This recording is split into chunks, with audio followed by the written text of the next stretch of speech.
Hello UPSC aspirant, और कैसे हैं आप सब।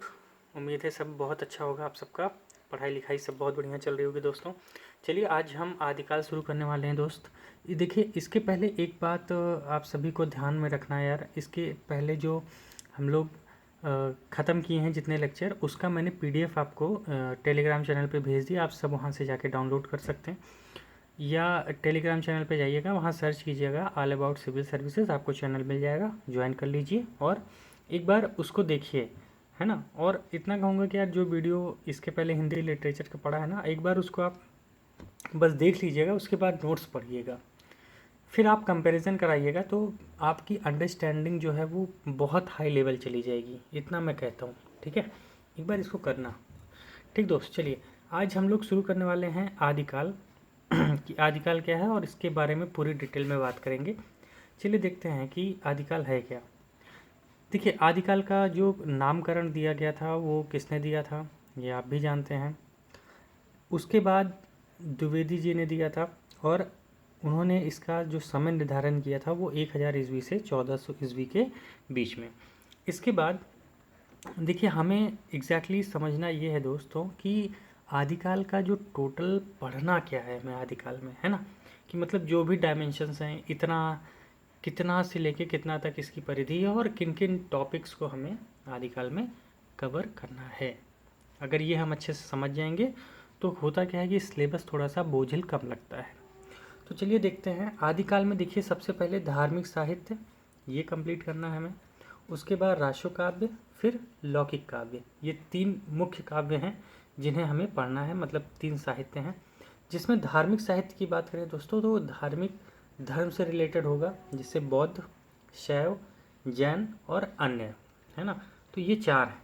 उसके बाद राशो काव्य है, जिसमें वीरता पे है, श्रृंगार पे है और उपदेशात्मक राशो। तो वीरता पे राशो काव्य है, श्रृंगार पे है और उपदेशात्मक उसी तरह लौकिक पे है। तो आइए सबसे पहले बात करते हैं इधर कि अगर बौद्ध धार्मिक साहित्य पढ़ेंगे तो उसमें कौन सा हमें पढ़ना है कि जिसके बारे में हमें जाने और यूपीएससी वहाँ से क्वेश्चन पूछ सकती है। तो दोस्त वो है सबसे पहला ना सिद्ध साहित्य, है ना। तो इनके जो प्रमुख कवि हैं उनका नाम है सरपा, और इन्हीं के बारे में थोड़ी सी बातें हमें जाननी है, इससे ज़्यादा जानने की ज़रूरत नहीं है। आगे दूसरे हैं दोस्तों, इनका शैव धर्म से रिलेटेड है, लेकिन जो बौद्ध धर्म है ना वो आगे शैव धर्म में मिल गया। वो धर्म जो शैव धर्म में आके मिला, बौद्ध धर्म, उससे नाथ साहित्य बना, और उसके जो प्रवर्तक माने जाते हैं वो गोरखनाथ जी माने जाते हैं। तो गोरखनाथ कौन, जो आज का गोरखपुर है, जानते हैं उत्तर प्रदेश में, वही गोरखपुर। और यहाँ के जो सीएम हैं आदित्यनाथ जी, वो कहीं ना कहीं गोरखनाथ से उस मंदिर से जुड़े हुए रहे हैं। तो नाथ साहित्य कहीं ना कहीं गोरखनाथ से ही जुड़ा है, इस बात को हमें भूलना बिल्कुल नहीं है। ठीक, तो आप ये बातें आराम से बता सकते हैं कि बौद्ध जो है शैव से जुड़ा तो नाथ बना, और नाथ के जो शुरुआती हैं उन्होंने किसने किया, गोरखनाथ जी ने किया। ठीक, और बौद्ध क्या है, सिद्ध, है ना। ये देखिए, जो अभी हम डिस्कस कर रहे हैं ना, ये टोटल क्या है, ये चीज़ें हमें अच्छे से पढ़नी है। बस ये इसलिए बता रहा हूँ कि इससे क्या होगा, आपको टोटल ये पता चल जाएगा आदिकाल में पढ़ना क्या है। एक बार ये पता चल गया ना तो आपका रिलैक्स माइंड काफ़ी हो जाएगा। आइए देखते हैं जैन। जैन में हमें सिर्फ एक लोग को मेन रूप से जानना है, हेमचंद के बारे में, और स्वयंभू के बारे में थोड़ी बहुत बातें पता हो, जिससे आप जब भी लिखें तो थोड़ा बहुत उनके बारे में कहीं चर्चा कर लें, बस इतनी सी बात है। अन्य देखेंगे क्या है, वैसे अन्य, है ना। आइए रासो काव्य में। देखिए, रासो काव्य उस समय जो लिखा गया, कुछ तो वीरता पे लिखा गया, कुछ श्रृंगार पे लिखा गया, कुछ उपदेशात्मक थे। वीरता पे जो लिखा गया वो है पृथ्वीराज रासो, जैसे अभी आई है पृथ्वीराज, मूवी भी आई है ना इस समय। तो पृथ्वीराज रासो, तो इसमें चंद्रवरदाई जी माना जाता है कि इन्होंने लिखा हुआ है, तो इसके बारे में हमें पढ़ना है। उसके बाद श्रृंगार, श्रृंगार रासो काव्य जो था उसमें बीसल देव नाम का जो रासो काव्य वो काफ़ी फेमस है, तो इसके बारे में थोड़ी बहुत जानकारी चाहिए, बहुत डिटेल में जाने की ज़रूरत नहीं है। उपदेशात्मक में उपदेश रसायन राश, ये जानना है हमें कि ये जो उपदेशात्मक राशो है ये बातें इसमें हैं। जैसे मान लीजिए राशो काव्य के बारे में पूछा, रासो काव्य टिप्पणी, सीधा बस ऐसे ही सवाल आ गए, तो हम क्या करेंगे, इन तीनों के बारे में छोटी छोटी बातें जिक्र कर देंगे बस, इसीलिए थोड़ा थोड़ा जानना है, 2-2 4-4 लाइन जानना है, इससे ज़्यादा जानने की ज़रूरत नहीं है।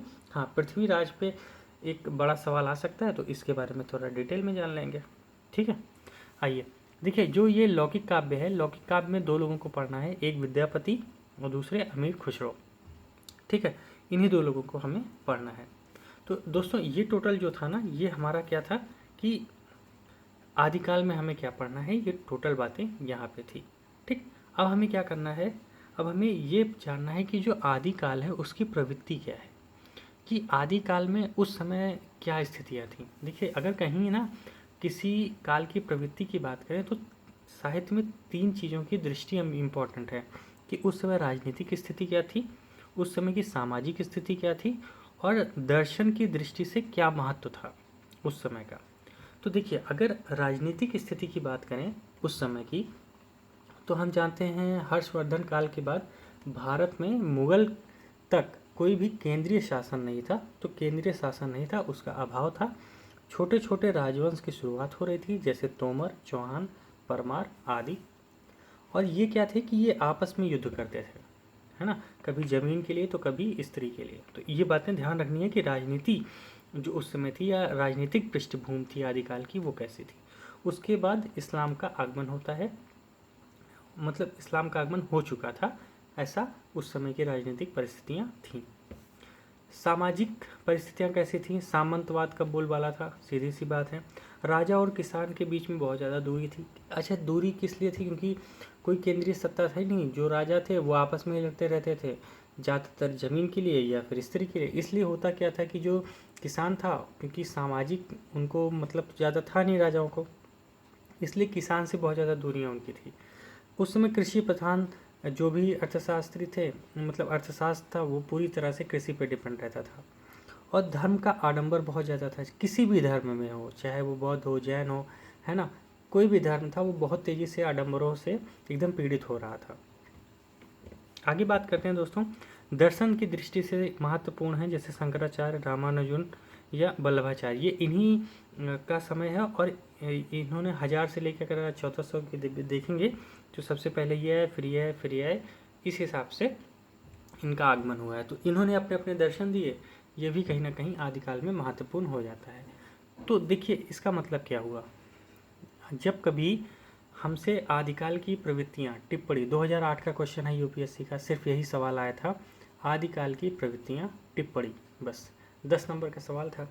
अब देखिए, हो सकता है किसी नोट्स में आपको ये ना मिले आदिकाल की प्रवृत्तियाँ, लेकिन हम अगर इतना पढ़ लेते हैं तो क्या कर पाएंगे हम लोग आराम से। जैसे मान लीजिए, आपसे आगे सिद्ध साहित्य आपने पढ़ा, सिद्ध साहित्य में कहीं ना कहीं धर्म के आडंबर की बात होगी, कहीं ना कहीं राजा किसान की बात होगी, या सामंतवाद की बात होगी, या कहीं ना कहीं जो है केंद्रीय शासन की ना, या कुछ भी बात होगी। तो हम क्या करेंगे, आदिकाल की प्रवृत्तियाँ लिखते समय इन सब बातों को जोड़ लेंगे। उसी तरह नाथ साहित्य लिखेंगे, या फिर हम जो पृथ्वीराज राशो पढ़ेंगे, तो वहाँ की जो घटनाक्रम है यहीं से जोड़ते हुए अपने उत्तर को बहुत अच्छे से बना के लिख देंगे। बस यही मतलब था इसको बताने का। ठीक, और आप भी ऐसे इंटीग्रेटेड काम करने की कोशिश कीजिएगा। बस इतनी बातें अगर ध्यान में हैं तो आप बहुत सुंदर से उत्तर लिख पाएंगे। तो इसको आप ऐसे एज इट इज़ बना लीजिएगा। ठीक है, आइए शुरुआत करते हैं दोस्तों, सबसे पहले सिद्ध साहित्य से। देखिए, सिद्ध साहित्य में अगर बात करें तो सबसे पहले इसमें परिचय, संवेदना, शिल्प और मूल्यांकन। देखिए, हिंदी साहित्य में अगर दोस्तों किसी भी चीज़ के बारे में बात करनी होगी ना, तो हम ये 4 पहलू को हमेशा ध्यान में रखेंगे। सबसे पहले उसके परिचय की बात करेंगे, फिर उसके संवेदना पक्ष, फिर शिल्प पक्ष, और फिर उसके मूल्यांकन की बात करेंगे। ठीक है, तो ये 4 बातें हमेशा आएगी। एक काम करूँगा, मैं एक वीडियो और ले आऊँगा जिसमें हम ये समझेंगे कि संवेदना जब भी आएगी तो उसमें क्या क्या लिखना है, शिल्प आएगा तो क्या क्या लिखना है, मूल्यांकन में क्या बातें लिख सकते हैं, और परिचय में हमें क्या बातें लिखनी होती हैं। एक वीडियो मैं ले आऊँगा इस पर, जिससे क्या होगा कि आपका समझना आसान हो जाएगा कि हमें संवेदना में ही क्या क्या बातें ही लिखनी होती है, शिल्प में क्या क्या बातें लिखनी होती हैं। ठीक है, चलिए आइए परिचय की बात करें। सिद्ध साहित्य ये बौद्ध धर्म की सिद्ध परंपरा से थे, बौद्ध धर्म से पूरी तरह से जुड़े थे, हमने ऊपर देखा था। और माना जाता है जो सिद्ध पुरुष थे उनकी संख्या लगभग 84 है। देखिए, ये क्या है ना, ये हमारा याद करने का एक तरीका होगा, लेकिन डिटेल में अभी हम आगे पढ़ेंगे है ना। तो ये क्या है, बस इसलिए इसको जानना जरूरी है कि हम क्या करेंगे जब भी सिद्ध साहित्य को लिखेंगे या रिकॉल करेंगे तो इन बातों को हमें रिकॉल करना है। जैसे पंचमकार उनकी संवेदना में एक मुख्य पद्धति थी उनकी, आगे देखेंगे कि पंचमकार क्या था। उसके बाद वर्ण व्यवस्था और आडंबर का खंडन इन्होंने खूब किया, क्योंकि बौद्ध धर्म से थे और इस वजह से इन्होंने क्या किया, हिंदू धर्म जो था उस समय का उसमें बहुत ज़्यादा जो उन्होंने वर्ण व्यवस्था या आडंबर था उसका खंडन इन्होंने खूब किया। गुरु को महत्व खूब दिया इन्होंने, क्योंकि आप भी जानते हैं कि कहीं ना कहीं नाथ साहित्य से कबीर जुड़े थे, इसीलिए कबीर भी क्या करते हैं, खूब सारे वर्ण व्यवस्था आडंबर का खंडन करेंगे, गुरु को काफ़ी महत्व देंगे, है ना। तो कहीं ना कहीं वही प्रवृत्ति दिखाई देती है कबीर में भी, तो वो हम आगे समझेंगे। लेकिन अभी ये मान लीजिए कि सिद्ध साहित्य में ये 4 बातें संवेदना में हैं। शिल्प में उनकी संध्या भाषा थी, अटपटी बाणी कह सकते हैं आप उसे, और अर्धमागधी अभ्रंश भाषा का उन्होंने प्रयोग किया था। ठीक है, तो शिल्प में ये 3 बातें ध्यान रखेंगे दोस्तों, और मूल्यांकन वो हम आगे देखेंगे कि हमें कैसे करना है। ठीक, तो अगर इतनी बातें सिद्ध के बारे में आपको पता है तो आराम से आप कोई भी उत्तर कुछ भी यूपीएससी पूछे आराम से लिख लेंगे। और अगर आप मैं कहूँगा एक बार प्रीवियस ईयर क्वेश्चन आप उठाएंगे ना, तो अगर यहाँ से क्वेश्चन आए तो सीधा पूछा है सिद्धनाथ या सिद्ध साहित्य टिप्पणी या सिद्ध और नाथ साहित्य में अंतर, बेसिक बातें एकदम, है ना। चलिए आइए आगे देखते हैं सिद्ध साहित्य, इसके परिचय की बात करें। देखिए, सिद्ध साहित्य आदिकालीन साहित्य का एक महत्वपूर्ण अंश है, जैसा हम जानते हैं, जिसका संबंध बौद्ध धर्म के सिद्ध परंपरा से है, बिल्कुल। उसके बाद लिखा है सिद्ध आंदोलन वज्रयान काम मार्गी से संबंधित है। अब दोस्तों यहाँ समझने वाली बात है, ये जो वज्रयान है ये किससे है। आप भी जानते होंगे अगर आपने थोड़ा बहुत बौद्ध धर्म के बारे में पढ़ा हो, तो बौद्ध धर्म की कई शाखाएं थी, जिसमें मेन शाखा थी महायान और हीनयान। तो महायान की ही एक शाखा है वज्रयान, ठीक है, जो काम मार्गी है। तो इस बात को ध्यान रखना है कि ये महायान की ही एक शाखा है वज्रयान, उसी में काम मार्गी से ये लोग संबंधित हैं। कौन? सिद्ध। ठीक, आगे लिखा है जिनके समर्थक तंत्र मंत्र की साधना से सिद्धि प्राप्त करना चाहते हैं। देखो, सिद्धि का मतलब ये होता है कि आप जो आज का जो मतलब जो भी समय चल रहा है उस परिस्थितियों में आप किसी भी मोह, किसी माया या भौतिक लाभों के परे पहुंच जाएं, उसे कहते हैं सिद्ध पुरुष। मतलब ना उसे खुशी से मतलब है, ना उसे दुख से मतलब है, वो आज की दुनिया में जितने भी भौतिक चीज़ें हैं उससे कहीं ना कहीं परे है, तो वो सिद्ध पुरुष कहलाएगा। लेकिन उस सिद्ध पुरुष की जो साधना होगी वो तंत्र मंत्र की सहायता से प्राप्त करेंगे। ये बात सिद्ध जो सिद्ध लोग थे या इनके जो समर्थक थे, किसके? वज्रयान के, वो लोग इससे रिलेटेड रखते थे। तो सिद्ध साहित्य वही लोग लिखे हैं। आगे लिखा है पंडित राहुल सांकृत्यायन ने सिद्धों की संख्या 84 मानी है, जिनमें प्रमुख हैं सरापा, लुइपा और सबरपा आदि। तो इन तीनों का नाम याद रखिएगा, आप एग्जाम्पल में आप आराम से लिख सकते हैं। तो माना गया कि जो सिद्ध पुरुष थे सिद्ध साहित्य में वो लगभग कितने थे? 84 थे। ठीक, आइए अब संवेदना की बात करें। देखिए, परिचय में इससे ज़्यादा मत याद रखना, कहीं भी कुछ भी हो सिद्ध में इससे ज़्यादा लिखने की ज़रूरत ही नहीं है यार, है ना। इतनी बातें याद रखियो मेरे हिसाब से। और ये बताओ, क्वेश्चन आएगा तो कितना, क्या पूरा का पूरा आप इंट्रोडक्शन लिखने वाले हो क्या? नहीं ना, तो बस इतनी बातें रखिए, बहुत है।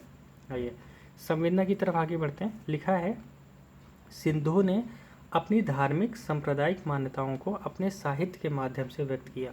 देखो, साहित्य के माध्यम से क्यों व्यक्त किया? क्योंकि वो लोग क्या किए, जब भी अपनी बातें लिखते थे, अपनी मान्यताओं को लिखना था, अपनी धार्मिक बातों को लिखना था, तो वो लिखते थे, तो उसी को साहित्य कहा गया। ठीक है, बौद्ध परंपरा से संबंधित होने के कारण उन्होंने वैदिक मान्यताओं तथा वर्ण व्यवस्थाओं का तीव्र खंडन किया। सीधी सी बात है, क्योंकि बुद्ध भी खंडन करते थे तो इन्होंने भी खंडन किया। ठीक, आइए आगे लिखा है उनका दावा है कि जो पंडित लोग सारे आगम वेद पुराण पढ़ चुके हैं वे भी परम सत्य को नहीं जानते। इसका मतलब ये हुआ, ये खंडन इस बात का करते हैं कि जो ये पंडिताई लोग झाड़ते रहते हैं वो सभी वेद आदम पुराण सब कुछ तो पढ़ चुके हैं, लेकिन उनको परम सत्य नहीं पता। सत्य तो यह है कि बुद्ध या परम तत्व उनके अस्तित्व उनके बाहर नहीं बल्कि भीतर है ना। जो ईश्वर की हम पूजा करते रहते हैं लगातार, तो ये कहते हैं कि बुद्ध या परम तत्व तो आपके अंदर है, आप अपने अंदर में जब उसको खोजेंगे तो मिलेगा, ना कि वो आपके बाहर है। ऐसा ये लोग मानते हैं। तो इन्हीं पे एक कोट आप या इसको लिख लीजिएगा, पंडिये सल सत्य बखाना, देहि बुद्ध बसंत जाना। ठीक है, तो ये बातें 2 लाइन आप लिख दीजिएगा। ठीक, किस चीज़ के लेके? वर्ण व्यवस्था और वैदिक मान्यताओं का तीव्र खंडन करने के लिए। ठीक है, चलिए आगे। एक बात दोस्तों ध्यान रखनी है, सिद्ध ने आडंबरों का भी विरोध किया था तथा शून्य पर आधारित साधना प्रक्रिया का समर्थन किया था। देखो, शून्य पर आधारित साधना प्रक्रिया क्या है? इनका मानना था कि कोई भी व्यक्ति सिद्ध तभी बन सकता है जब वह अपने मन को हर प्रकार के आकर्षण व मोह के परे ले जाए। जो अभी हमने ऊपर बात की कि वह व्यक्ति क्या करना है, वह अपने जितना भी आकर्षण है, मोह है, उससे परे ले जाए, उसी को कहते हैं शून्य आधारित साधन प्रक्रिया। ठीक, जो वज्रयान के लोग कर रहे हैं। तो ये बातें आप लिख दीजिएगा। और सहरपा कहते हैं कि जहि मन पावण ना संचरई, रवि शशि वाण पवेश। इसका क्या मतलब है? जय मतलब जहाँ, मण मतलब मन, पवन मतलब पवन मतलब वायु, न संचरई मतलब जहाँ पे ना पवन है न मन है, जहाँ पे मन और पवन बिल्कुल संचरई नहीं करते हैं। इसका मतलब हो गया उनमें बिल्कुल हलचल नहीं होती है, मन भटकता नहीं है, हवाएं चलती नहीं है, वह जगह जहाँ पे मन पवन बिल्कुल नहीं चलते हैं। रवि शशि वाण पवेश, इसका मतलब रवि मतलब सूर्य, शशि मतलब चंद्रमा, जहाँ पे रवि और चंद्रमा का प्रवेश भी नहीं होता है, तहीं बढ़ वहीं चले चलिए, चित्त विराज करूं सके कहूँ उवेश। वहीं पे आपको एकदम क्या मिलेगा? विराम मिलेगा, और वहीं आप क्या कर पाएंगे? एक सिद्ध पुरुष बन पाएंगे।